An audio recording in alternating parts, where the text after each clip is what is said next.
Армысыз құрметті көрермен, Серікті арнасында Қызыл ауданының қорытынды жаңалықтары, студияда Рахат Рахымжан. Ата заңның қабылданғанына биыл 29 жыл, 30 тамыз Конституция күні. Мерейлі мереке. Атаулы мерекені қазалылықтар айрықша сән салтанатпен атап өтті. 30 тамыз қазақ елінде мерейлі мереке. Тәуелсіздіктің төл құжаты іспетті Конституциямыздың мейрамы. Азат елдің басты құжаты саналған ел Конституциясы 29 жылда бейбіт өмір мен берекелі бірлік пен тірліктің тірегіне айналды. Сол себепті мерекенің мәні ерекше. Айтулы датаны қазалылықтар кең көлемде атап өтті. Осы орайда Роза Бағланова атындағы мәдениет үйінде мерекелік шара ұйымдастырылды. Мерекелік кеште қазалылықтарды аудан әкімі Мейрамбек Шермағанбет арнайы құттықтады.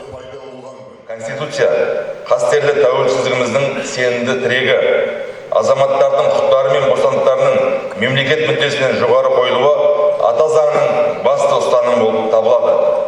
Бүгінгі таңда жаңартылған Конституция негізінде еліміздің жаңа құқықтық жүйе қалыптасуда. Қабылданған заңдар қоғамдық қатынастардың негізін жақтарын реттеп, еліміздің әлемдік деңгейдегі орнын жоғарылатуда. Болашақ ұрпақтың жүзін жарқын ететін мақсатта біз асқан табандылықпен ел бірлігін сақтай отырып қана қол жеткізе аламыз.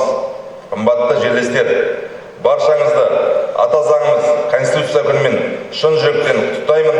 Айтулы мереке қарсаңында өздеріңізге мықты денсаулық, еңбектеріңізге табыс, отбасыларыңызға бақыт тілеймін.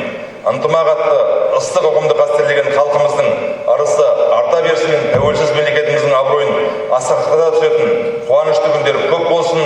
Еліміз аман, жұртымыз тыныш болғай, көк байрағымыз көгімізде желбірей берсін. Мереке тағы да құтты болсын. Шарада аудан әкімі аймақ дамуына қалтқысыз еңбек етіп жүрген бірқатар азаматтарды марапаттады.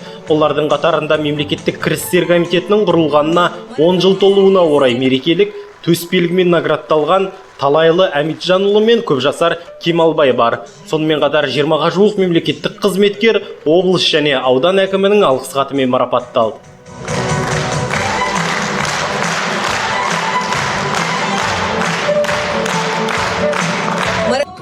Мерекелік кеш концерттік бағдарламамен жалғасын тапты. Сахна төрінде патриоттық әндер шырқалды, көрермен көңілін асқақтатып, жігерін жани түсті.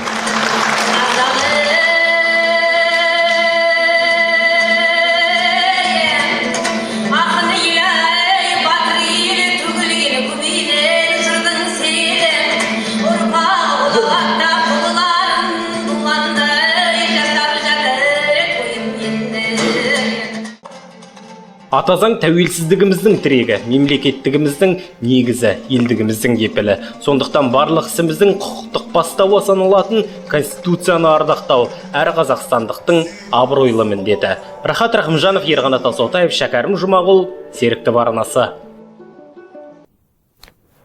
Қазалыда қоғамдық орындарда және көлік жүргізу кезінде тиісті тәртіпті қамтамасыз ету мақсатында республикалық құқықтық тәртіп жедел профилактикалық іс-шарасы өтті. Аудандық полиция бөлімінің айтуынша, аймақта көлік жүргізушілерінің жол ережесін сақтамау салдарынан жыл басынан бері 5 адам қаза болған. Ішкі істер министрінің нұсқауына сай республика көлемінде жол көлік оқиғасының өсуіне байланысты жүргізушілердің көлік жүргізу тәртібін арттыру, жол көлік оқиғаларының санын азайту, сондай-ақ жол жүрісі қағидаларын бұзудың алдын алу мақсатында Қазалы ауданы аумағында құқықтық тәртіп жедел профилактикалық іс-шарасы өткізілді. Қоғамдық орындардағы тыныштықтан бөлек жүргізушілерге түсіндірме жұмыстары мен тексеріс жүргізілді. Тамыз айының 26-28 күндері аралығында құқықтық тәртіп жедел профилактикалық іс-шарасы өткізілді. Іс-шара кезінде бөлім қызметкерлері көшелер мен қоғамдық орындарда жасалатын құқық бұзушылықтардың алдын алу бағытында күшейтілген режимде қызмет атқаруда. Қазіргі уақытта көптеп кездесетін құқық бұзушылықтың түрі қоғамдық орында масаң күйде жүру. Ол бойынша біз Қазақстан Республикасы әкімшілік құқық бұзушылықтар кодексінің 200 бабына сәйкес, яғни белгіленген уақыттан тыс алкоголь өнімін сатқан құқық бұзушылықтарды анықтау бағытында жұмыстар атқарудамыз.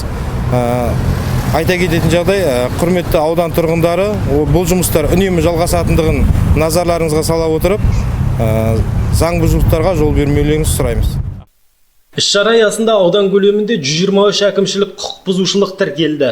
Қоғамдық орындарда масаң күйде жүрген 6 адамға хаттама толтырылып, түнгі мезгілде кәмелетке толмаған 8 жасөспірім анықталды. Жол ережесін өрескел бұзған 7 көлік айып тұрағына қойылды.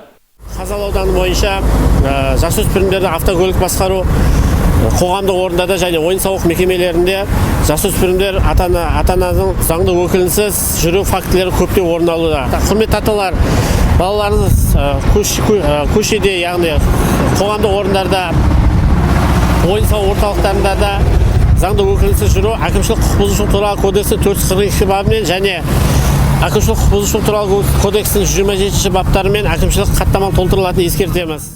Жалпы ауданда жыл басынан бері 20-дан астам жол көлік оқиғасы тіркелді.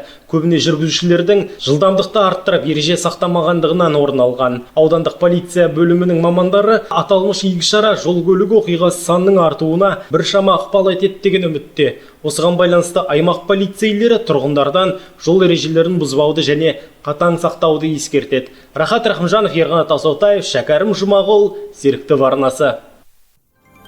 Редакциямызға келіп түскен жаңалықтар легі осымен тамам. Арнамыздан алыстамаңыз.